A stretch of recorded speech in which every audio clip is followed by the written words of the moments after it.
Hello my dear student, आप सभी को मोस्ट वेलकम है यूट्यूब चैनल अपना प्रगतिशील क्लासेस में। आज हम लोग 10th क्लास का 13 नंबर चैप्टर देखेंगे, जिसमें हम लोग पढ़ चुके थे। अब आज हम क्या पढ़ेंगे इसके बारे में हम लोग परिचय देखते हैं। आज हम लोग पढ़ेंगे इसमें 13 नंबर जो चैप्टर है, इसका चैप्टर का नाम है पृष्ठीय क्षेत्रफल और आयतन। जिसमें हमने घन, घनाभ, शंकु, बेलन, गोले के बारे में हमने बता दिए हैं। आज हम लोग देखेंगे शंकु से कटा भाग छिन्नक जो होता है, छिन्नक पर आधारित हम लोग अब सवाल हल करेंगे। आज देखेंगे कि छिन्नक का क्या होता है फार्मूला, और छिन्नक किसे कहते हैं, इस पर आधारित कैसा कैसा प्रश्न पूछता है, तो इसको हम जानेंगे। इस क्वेश्चन में हम लोग सॉल्व करेंगे। तो आइए देखते हैं। सबसे पहले जानेंगे छिन्नक होता क्या है। सबसे पहले मेरा सवाल उठता है कि छिन्नक होता क्या है, छिन्नक किसे कहते हैं। तो यहाँ पर हम बोलेंगे शंकु के ऊपरी भाग को शंकु के आधार के समांतर किसी समतल द्वारा दो भागों में काटने पर आधार की तरफ प्राप्त त्रियामी आकृति को शंकु का छिन्नक कहा जाता है। यहाँ तक ले क्लियर। शंकु के छिन्नक किसे कहते हैं। अब इसके दो टॉपिक और बताते हैं। यहाँ पर देखिए, दो टॉपिक और बताते हैं। छिन्नक का केंद्र, वृत्त और त्रिज्याएं समांतर एवं समरूप होती है। जो छिन्नक होता है उसका केंद्र जो होता है ना, छिन्नक का केंद्र, वृत्त और त्रिज्याएं समांतर एवं समरूप होती है, मतलब एक दूसरे को समरूप होती है। दूसरा नंबर में क्या कर रहा है, शंकु का वह रूप जो तिकोना न हो बल्कि ग्लास के आकृति के समरूप हो, वह छिन्नक कहलाता है। मतलब शंकु का तो तीन कोना नहीं हो, ठीक ना। यहाँ पर देखिए फिगर के माध्यम से, यहाँ पर देखिए हम शंकु के फिगर दिखाए हैं। यहाँ पर देखिए ये शंकु का फिगर है, हमने अगला वीडियो में दिखा दिया था इसका परिचय।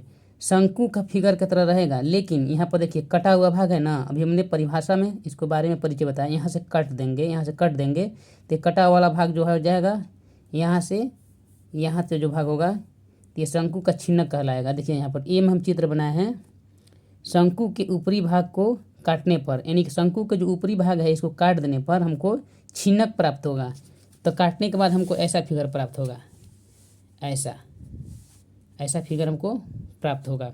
देखिए बी में हम फिगर बनाए हैं, ए में हम इसको दिखा दिए हैं, यहाँ पर ए में दिखाए हैं बिना काटे हुए। अब इसको काटेंगे तो हमको बी एक फिगर प्राप्त होगा ना। काटने के बाद छिन्नक कहा जाता है। अब इस तरह से काटेंगे तो छिन्नक कहलाएगा इस प्रकार से। तो इसमें दो त्रिज्या बनेगा हमारा, ऊपर में एक त्रिज्या बनेगा, एक नीचे में त्रिज्या बनेगा। ठीक, नीचे वाला जो त्रिज्या होगा उसको R1 बड़ा R से दिखाए हैं। ऊपर में जो त्रिज्या बनेगा R2 जिसे छोटा r से दिखाए हैं। L मेरा तिर्यक ऊंचाई है, H मेरा ऊंचाई है, L जो है मेरा तिर्यक ऊंचाई है। तो इस पर हम क्वेश्चन को हम सॉल्व करके देखेंगे। पहला सवाल क्या है, हम इसको बारे में पहले फार्मूला जान लेते हैं। इसका कौन कौन सा फार्मूला इसमें हम लोग यूज करेंगे, इसके बारे में जान लेते हैं। छिन्नक के सभी सूत्र। छिन्नक का आयतन, अगर छिन्नक का आयतन का बात करें तो इसका फार्मूला क्या होता है। छिन्नक का आयतन बराबर होता है 1/3 पाई r, 1/3 पाई h। r यानी कि बड़ा वाला r को यहाँ पर R1 दिखाए हैं। एक बार R1 को एक्सवायर करेंगे प्लस फिर R2 को एक्सवायर करेंगे, फिर प्लस r इंटू R2, यानी कि R1 को और R1 को R2 को गुणा कर देंगे। ये मेरा फार्मूला होता है। छिन्नक का आयतन का फार्मूला होता है 1/3 पाई h, R1 एक्सवायर plus R2 एक्सवायर plus R1 into R2। इस फार्मूला पर हम इसका आयतन ज्ञात करेंगे। अब दूसरा नंबर में देखेंगे छिन्नक का वक्र पृष्ठीय क्षेत्रफल। तो इसका होता है फार्मूला पाई L। अब ब्रैकेट में कर देंगे, दो त्रिज्या दिया रहेगा ना, तो R1 प्लस R2 को जोड़ देंगे, ठीक ना। यहाँ पर छिन्नक का वक्र पृष्ठीय क्षेत्रफल होता है पाई L। Into R1 plus R2, यानी कि छोटा वाला त्रिज्या और बड़ा वाला त्रिज्या को जोड़ देंगे और एल मेरा दिया रहेगा तिर्यक ऊंचाई, और यहाँ पाई का मान जो हमारा जो भी दिया रहेगा 22/7, इसको रखेंगे। इस फार्मूला पर हम बनाएंगे, हम इसको बना करके दिखाएंगे, आप लोगों को टेंशन नहीं लेना है।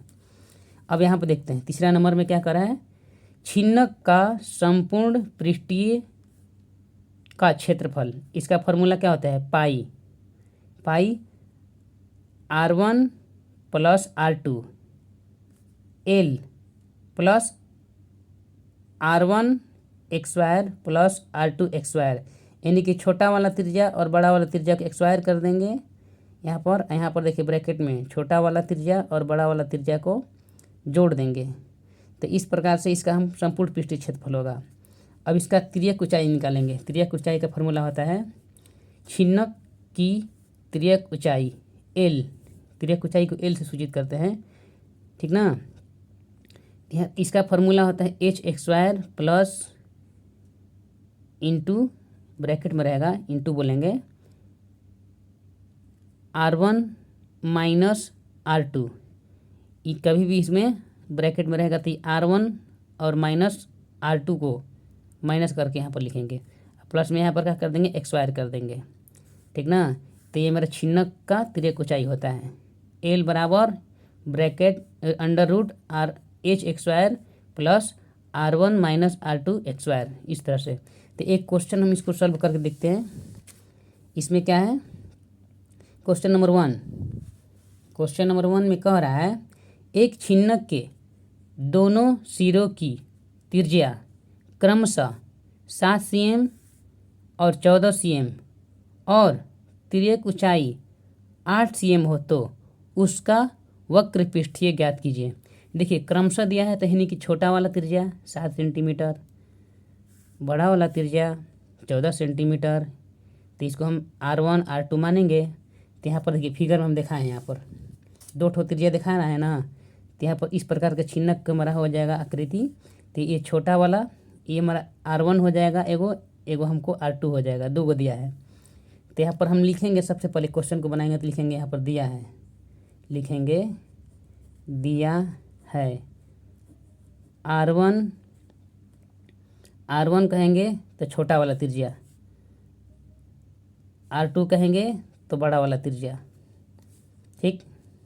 तो यहाँ पर लिख सकते हैं R2 मतलब कुछ भी हम यहाँ पर रख सकते हैं, ऊपर नीचे से कोई दिक्कत नहीं है, लेकिन हम यहाँ पर इसको R1 हम मानेंगे, किसको R1 मानेंगे हम, R1 बराबर मानेंगे हम 7 cm, R2 बराबर हम मानेंगे, R2 बराबर मानेंगे कितना, R2 बराबर मानेंगे हम 14 cm, और वहाँ पर हम एल हमको दिया है 8 cm, यानी कि तिर्यक ऊंचाई हमको दिया है। क्वेश्चन में साफ साफ कह दिया है। देखिए यहाँ पर एक छिन्नक की दोनों सिरों की त्रिज्या क्रमशः 7 cm 14 cm त्रिज्या हमको दिया है, तो 7 cm त्रिज्या ले लिए, फिर 14 cm त्रिज्या ले लिए, दोनों आर ले लिए, छोटा बड़ा हम यहाँ पर दर्शा दिए हैं आप लोगों को देखने के लिए। तिर्यक ऊंचाई का मतलब एल हमको 8 cm दिया है, तो यहाँ पर हमको 8 cm भी ले लिए हैं। तो हमको R1 भी मालूम चल गया है, R2 भी मालूम चल गया है और एल भी हमको मालूम चल गया है। तो इसका हमको क्या निकालना है, इसका वक्र पृष्ठीय क्षेत्रफल निकालना है, पृष्ठीय क्षेत्रफल ज्ञात करना है। तो इसका छिन्नक का वक्र पृष्ठीय क्षेत्रफल का फॉर्मूला क्या होता है, यहाँ पर लिखेंगे फार्मूला, यहाँ पर लिखेंगे, यहाँ से लिखते हैं, यहाँ पर लिख देते हैं, यहाँ पर स्पष्ट दिखाई दे रहा है। यहाँ पर लिखेंगे छिन्नक का वक्र पृष्ठीय बराबर पाई R1 प्लस R2 एल। पाई के मान क्या रखेंगे, 22/7 रख देंगे। ब्रैकेट में क्या रखेंगे, छोटा वाला R का 7 मान रखे हैं और प्लस का बड़ा वाला R2 का मान रखे हैं 14, क्या रखेंगे 14, यहाँ पर गलत हो रहा है, 14 रख लेंगे। अब यहाँ पर एल बराबर हम क्या रखेंगे 8 रख देंगे। अब यहाँ पर एक कटने वाला है तो कटाएंगे, कटाएंगे, कितना से कटेगा, पहले यहाँ पर 22/7 रख देंगे और 7 और 14 को जोड़ेंगे तो कितना होगा, 7 और 14 को जोड़ेंगे तो 21 होगा। हमको एल दे दिया है 8, तो यहाँ पर देखिए 7 से कटाएंगे, 7 तरीके 21, 3 बार में कट जाएगा। अब यहाँ पर मेरा बचेगा क्या, 22 बच जाएगा। 8 से 3 से गुणा करेंगे, 8 8 दूनी 16, 8 तरीके 24। अब यहाँ पर 24 को और 22 को और 24 को गुणा करेंगे तो मेरा 528 आ जाएगा सेंटीमीटर स्क्वायर, आंसर हो जाएगा मेरा। इस प्रकार से हमने इसको फार्मूला को सिर्फ इसमें बताया इस वीडियो में, और नेक्स्ट वीडियो में हम इस सब का जितना सब फार्मूला है सब पर आधारित हम क्वेश्चन बनाएंगे। अगर मेरे चैनल पर आप नए हैं तो कृपया मेरे चैनल को लाइक और सब्सक्राइब कीजिए, ताकि इससे अच्छा वीडियो आप लोगों को सामने हम प्रस्तुत कर सकें। यूट्यूब पर जाकर सर्च कीजिएगा मेरे चैनल का, इस पर मेरा आएगा, चैनल का नाम आएगा अपना प्रगतिशील क्लासेस। हाँ, मैथ के तो वीडियो आप लोगों को बना करके दे दिया जाएगा। अगर आप लोग व्हाट्सएप ग्रुप में नहीं जुड़े हैं तो कृपया इस नंबर पर आप संपर्क